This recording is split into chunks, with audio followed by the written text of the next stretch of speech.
Marks angles স্কুলে আপনাদের সবাইকে স্বাগত। মার্কস এঙ্গেলস স্কুলে মার্ক্সবাদে ব্যবহৃত বিভিন্ন পরিভাষা নিয়ে আমরা ধারাবাহিকভাবে আলোচনা করছি। আজকে আলোচনা করব জাতীয়তাবাদ কি।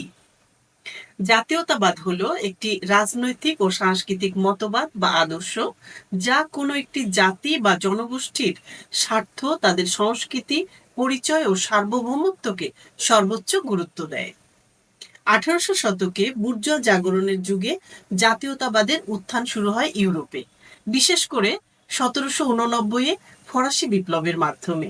সেদিক থেকে জাতীয়তাবাদ একটি বুর্জোয়া ধারণা। জাতীয়তাবাদের অন্তর্নিহিত তিনটি মৌলিক বৈশিষ্ট্য থাকে। এক, জাতীয় পরিচয়ের গর্ব, অর্থাৎ নিজের জাতি, ভাষা, সংস্কৃতি ও ইতিহাসের প্রতি গর্ববোধ। দুই, স্বাধীনতা ও সার্বভৌমত্ব, অর্থাৎ একটি জাতির নিজস্ব রাষ্ট্র থাকা উচিত এবং বাইরের নিয়ন্ত্রণ থেকে মুক্ত থাকা প্রয়োজন। তিন, জাতিগত ঐক্য, অর্থাৎ একটি জাতির জনগণকে ঐক্যবদ্ধ রাখার চেষ্টা, যাতে তারা মিলেমিশে সমাজ গঠন করতে পারে। জাতীয়তাবাদের ইতিবাচক ও নেতিবাচক দু ধরনের প্রবণতা আছে। জাতীয়তাবাদ কখনো ইতিবাচক ভূমিকা পালন করে, যেমন ঔপনিবেশিক শাসনের বিরুদ্ধে স্বাধীনতা আন্দোলন। আবার জাতীয়তাবাদের নেতিবাচক দিক হচ্ছে, জাতীয়তাবাদে যারা বিশ্বাস করে তারা অন্য জাতির তুলনায় নিজেদের শ্রেষ্ঠ ভাবে, ফলে অন্য জাতিগোষ্ঠীর সাথে এক ধরনের বিচ্ছিন্নতা তৈরি হয়। বিচ্ছিন্নতা থেকে জন্ম নেয় একটি জাতির অন্য আরেকটি জাতির উপরে ঘৃণা, বিদ্বেষ ও শত্রুতা।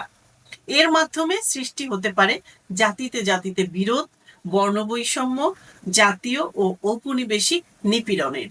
জাতীয়তাবাদ কয়েকটি বিষয়ের উপর ভিত্তি করে বিকশিত হতে পারে।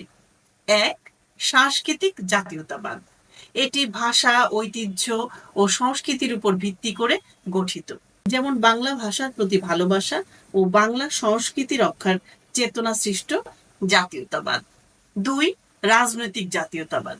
একটি জাতির রাজনৈতিক স্বাধীনতা, সার্বভৌমত্ব ও রাষ্ট্র প্রতিষ্ঠার দাবি থেকে এই ধরনের জাতীয়তাবাদ সৃষ্টি হতে পারে, যেমন ভারত ও বাংলাদেশের স্বাধীনতা আন্দোলন। তিন, জাতিসত্তাগত জাতীয়তাবাদ বা এথনিক জাতীয়তাবাদ। জাতিগোষ্ঠীর রক্তের যোগসূত্র, পূর্বপুরুষ ও বংশ গৌরবের উপর ভিত্তি করে এই ধরনের জাতীয়তাবাদ গঠিত হতে পারে। চার, ধর্মভিত্তিক জাতীয়তাবাদ। একটি নির্দিষ্ট ধর্মকে জাতীয় পরিচয়ের মূল ভিত্তি হিসেবে ধরা, যেমন পাকিস্তান আন্দোলন ইসলাম ভিত্তিক জাতীয়তাবাদ। পাঁচ, নাগরিক জাতীয়তাবাদ, সিভিক ন্যাশনালিজম, যেখানে জাতির ভিত্তি হয় নাগরিকত্ব, সমানাধিকার ও সংবিধান। এটি সাধারণত গণতান্ত্রিক সমাজে দেখা যায়। এখন আমরা দেখার চেষ্টা করব মার্ক্সীয় দৃষ্টিতে জাতীয়তাবাদ কি। আগেই আমরা বলেছি, জাতীয়তাবাদ একটি প্রভাবশালী রাজনৈতিক মতবাদ, যা কোনো জাতি বা জনগোষ্ঠীর ভাষা, সংস্কৃতি ও স্বার্থকে সর্বোচ্চ গুরুত্ব দেয়। তাদের কাছে শ্রেণী তেমন কোনো গুরুত্বপূর্ণ বিষয় নয়, বরঞ্চ একটি পরিচয় মাত্র। উদাহরণস্বরূপ বলা যায়, বাংলাদেশের একজন গার্মেন্ট মালিক এবং একজন গার্মেন্ট শ্রমিক, তাদের ভাষা, ধর্ম, সংস্কৃতি এক এবং তারা উভয়ই বাংলাদেশের নাগরিক। এজন্য জাতীয়তাবাদীরা দেখানোর চেষ্টা করেন, তাদের ভাষা, ধর্ম, সংস্কৃতি ও নাগরিকত্ব এক হওয়ায় এই মালিক ও শ্রমিকের রাজনৈতিক স্বার্থ ও আদর্শ এক ও অভিন্ন। এখানেই মার্ক্সবাদী ও জাতীয়তাবাদীদের মধ্যে মৌলিক ভিন্নতা দেখা দেয়। মার্ক্সবাদে একটি শ্রেণীকেন্দ্রিক বিশ্লেষণের মাধ্যমে জাতীয়তাবাদ ভিন্ন অর্থ বহন করে। কার্ল মার্ক্স ও ফ্রেডরিক এঙ্গেলস জাতিকে চূড়ান্ত রাজনৈতিক সত্তা হিসেবে না দেখে বরং একটি নির্দিষ্ট সামাজিক ও অর্থনৈতিক পর্যায়ের ফলাফল হিসেবে বিবেচনা করেন। তাদের মতে জাতীয়তাবাদ স্থায়ী বা চূড়ান্ত রাজনৈতিক আদর্শ নয়। মার্ক্স এঙ্গেলসের মতে প্রথমত জাতীয়তাবাদ হলো পুঁজিবাদের সৃষ্টি।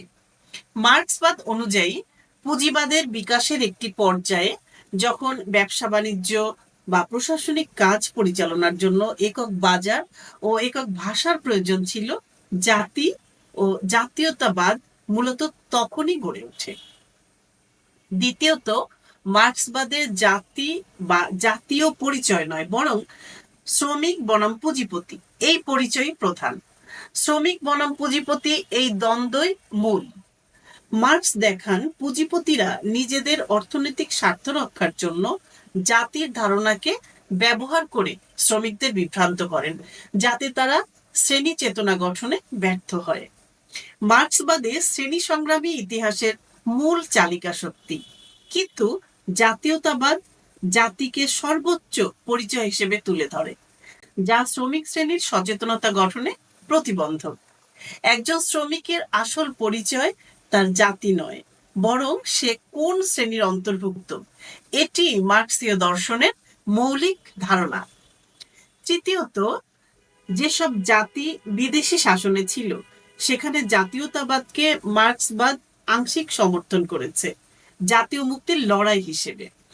যেমন লেনিন উপনিবেশবাদ বিরোধী সংগ্রামে জাতীয়তাবাদকে প্রগতিশীল বলে আখ্যায়িত করেছিলেন। তিনি বলেছিলেন সব জাতির আত্মনিয়ন্ত্রণের অধিকার রয়েছে। চতুর্থত, মার্ক্সীয় মতবাদের লক্ষ্য শুধু নিজ দেশে শ্রমিক শ্রেণীর ঐক্য নয়, চূড়ান্ত লক্ষ্য হলো শ্রমিক শ্রেণীর বৈশ্বিক ঐক্য। সকল দেশের শ্রমিক এক হও। জাতীয়তাবাদ এই বৈশ্বিক ঐক্যের পথে বাধা হয়ে দাঁড়াতে পারে। পঞ্চমত, মার্ক্সবাদ মনে করে মুক্ত মানবের মুক্ত সমাজ গড়ে তোলার জন্য একটি বৈষম্যহীন, শ্রেণীহীন ও রাষ্ট্রহীন সমাজ গঠনের লক্ষ্যে জাতীয়তাবাদকে একসময় অতিক্রম করতে হয়। সুতরাং মার্ক্সীয় দৃষ্টিতে জাতীয়তাবাদ একটি অস্থায়ী চেতনা, এটি পুঁজিবাদের সৃষ্টি। জাতীয়তাবাদ কখনো কখনো প্রগতিশীল হলেও এটা জাতিকে সর্বোচ্চ পরিচয় হিসেবে তুলে ধরে, ফলে শ্রমিক শ্রেণীর সচেতনতা গঠনে প্রতিবন্ধকতা হয়ে দাঁড়ায়। শেষ পর্যন্ত জাতীয়তাবাদ শ্রমিক ঐক্যের পথে, মানব মুক্তির পথে প্রতিবন্ধক হতে পারে। এজন্য মার্ক্সবাদ বৈষম্যহীন, শ্রেণীহীন ও রাষ্ট্রহীন সমাজ গঠনের লক্ষ্যে জাতীয়তাবাদকে একসময় অতিক্রম করার ধারণা তুলে ধরে। আগামীতে মার্ক্সবাদের আরো খুঁটিনাটি বিষয় নিয়ে মার্কস এঙ্গেলস স্কুলে হাজির হব। ভালো লাগলে চ্যানেলটি সাবস্ক্রাইব করে আমাদের সাথে থাকতে পারেন।